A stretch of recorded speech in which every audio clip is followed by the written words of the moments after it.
Assalamualaikum warahmatullahi wabarakatuh. Shalom, Om Swastiastu, Namo Buddhaya, salam kebajikan untuk kita semua. Perkenalkan, saya Vigo Alegazi dari Fakultas Hukum Universitas Pembangunan Nasional Veteran Jakarta. Ya teman-teman, saya akan membahas mengenai subjek hukum internasional. Sebelumnya saya akan menjelaskan apa sih subjek hukum internasional.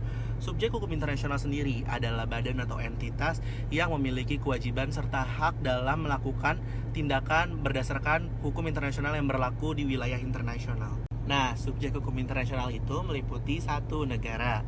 Negara merupakan subjek hukum internasional yang paling asli dan sifatnya yang paling kuat. Yang kedua adalah tata suci atau Vatikan.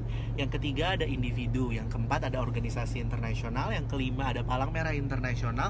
Yang keenam ada perusahaan transnasional. Serta yang terakhir adalah organisasi pembebasan negara yang sedang berkonflik. Nah, subjek hukum internasional sendiri haruslah cakap hukum, serta orang-orang dalam subjek tersebut harus memiliki kesadaran serta tanggung jawab penuh akan tindakan hukum yang mereka lakukan dalam ruang lingkup hukum internasional. Nah, kita sekarang akan membahas tentang karakteristik subjek hukum internasional. Yang pertama adalah negara atau subjek hukum yang paling asli. Menurut Konvensi Montevideo tahun 1933, negara merupakan subjek hukum internasional yang paling penting dan punya peran serta kewenangan paling besar. Negara sendiri merupakan subjek hukum internasional yang paling asli dibandingkan subjek hukum internasional yang lain. Sedangkan menurut norma hukum internasional, negara tidak memerlukan luas wilayah tertentu. Namun, keberadaan penduduknya harus seimbang dengan luas wilayah yang ada di negara tersebut agar tidak terjadi ketimpangan sosial maupun penyempitan wilayah. Serta negara haruslah memiliki pemerintahan yang berdaulat, diakui oleh negara lain, dan dapat menjalin kerjasama dan hubungan internasional yang baik di masyarakat internasional. Negara sebagai subjek hukum internasional sendiri memiliki hak, yaitu hak berdaulat dan hak yuridis. Dan kebanyakan negara itu menganut paham positivisme hukum. Jika negara tidak menganut suatu sistem tertentu, maka secara jelas negara tersebut tidak dapat disebut sebagai negara karena terkesan berantakan dan tidak berpedoman terhadap suatu sistem tertentu.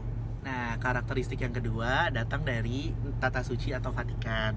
Tata suci atau Vatikan merupakan subjek hukum internasional yang sifatnya terbatas dan diakui karena kontribusinya dalam memperjuangkan kemerdekaan dan perdamaian di negara-negara dunia yang sedang berkonflik.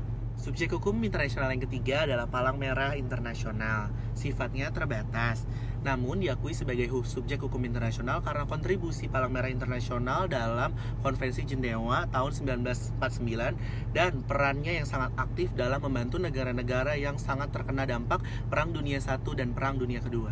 Nah, teman-teman, kita menuju ke subjek hukum internasional yang terakhir, yaitu organisasi internasional. Organisasi internasional adalah subjek hukum internasional yang sifatnya terbatas, sebatas dengan tujuan didirikannya organisasi tersebut.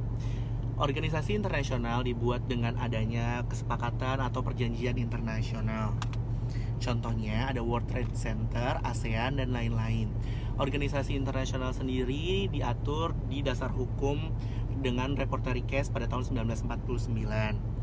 Dan ada beberapa organisasi internasional yang tidak didirikan dalam perwakilan negara, contohnya adalah INGO. Organisasi internasional diakui karena kontribusinya dalam lingkungan dan negara-negara yang sedang berkonflik.